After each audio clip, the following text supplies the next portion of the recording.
মায়ের সাথে দলছুট হয়ে অসহায়ভাবে ছোটাছুটি করছিল একটি বানর শাবক। অসহায় ওই বানর শাবকটিকে দেখার পরে সেটিকে উদ্ধার করে বন দফতরের হাতে তুলে দিলেন পরিবেশপ্রেমী সাবুল হক। ডুয়ার্সের মাটিয়ালি ব্লকের অন্যতম পর্যটন কেন্দ্র মূর্তি এলাকার ঘটনা।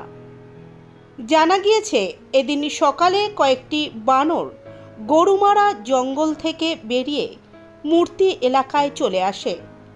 যেখানে নতুন করে মূর্তি সেতুটি তৈরি হচ্ছে, সেখানে একটি শাবককে রেখে জঙ্গলে ফিরে যায় বানরের ওই দলটি।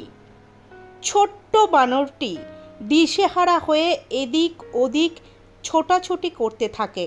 এরপর তার নজরে আসে পরিবেশপ্রেমী সাবুল হকের। পরিবেশপ্রেমী সাবুল হক সেই ছোট্ট বানরটিকে উদ্ধার করেন। এরপর ছোট্ট বানরটিকে মূর্তি বিটের বনকর্মীদের হাতে তুলে দেন।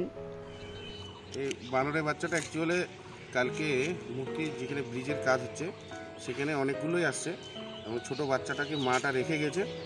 তো মাটা এই বাচ্চাটা দিশাহীন হয়ে গেছে, তো সেটাকে রেস্কিউ করে এখন একটু খাওয়ায় আমি বন দপ্তরের হাতে তুলে দেবো আর কি। আমার নাম হচ্ছে সাবুল হক, এখানকার পরিবেশ প্রেমী।